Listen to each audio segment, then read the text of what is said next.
through a few games. James Butler's 43 carries, Trotter and Brown have 44 combined. Did you think it'd be more split evenly, or is it too early to even read into that? It's too early to read into anything. Opportunities are there. We talked about it after the Mississippi State game. We didn't have the ball in the third quarter. I think their carries would have went up. We didn't have the ball, so there wasn't any opportunities there. But I had James in the game just to kind of end the game because of his running style. But, in the third quarter, my plan was to continue to do the rotation like I've been doing it, but we just didn't have the ball. How proud were you of James to still run through so many tacklers against a good, SEC defense? Well, that's the thing we talk about as a unit is in practice, no matter if it's just helmets, shoulder pads, whatever the drill is, we're always live. So those situations coming to happen in games, we're ready for those situations to run through tackles, run through arm tackles. We talk about that all the time, run through the smoke. And so he did a really good job of that.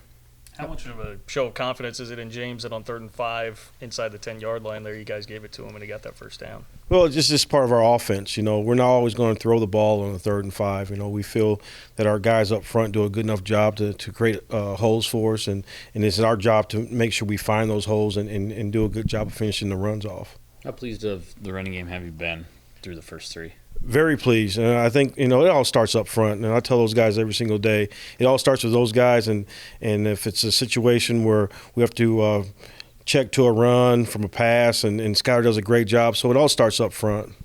You guys, 6 months ago didn't have a scholarship running back. Now you have so many guys, it's almost hard to get them all carries. How far has that come? It's come a long way, But again, those guys have worked hard also, And like I said, when I first got here, the situation wasn't great. But at the end of the day, I couldn't worry about it. I had to coach the guys that were here and continue to coach the guys that are here now.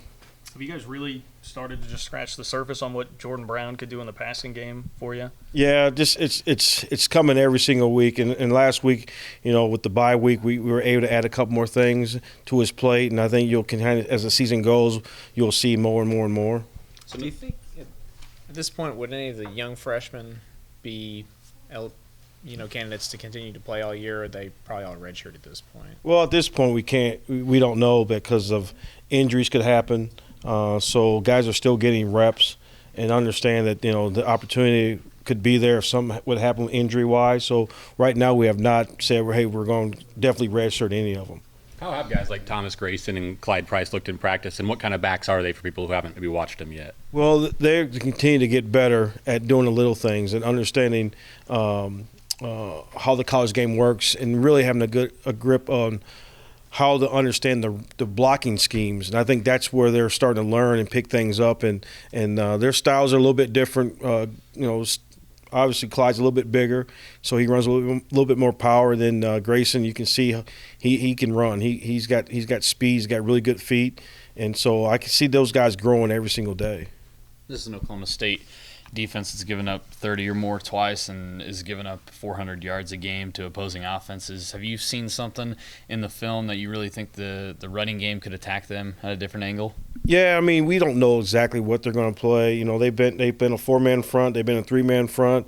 But the thing that we have to do, we just got to take care of ourselves first and kind of see how the game going to play out, and we have to be us and not try to be something that we have not done in the past or, these first 3 games. And if we continue to do what we've been doing and kids continue to see the big picture, I think we'll be just fine.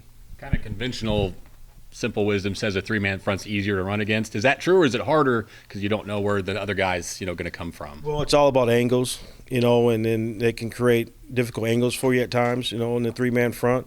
But at the end of the day, if we just stay on track, we'll be all right.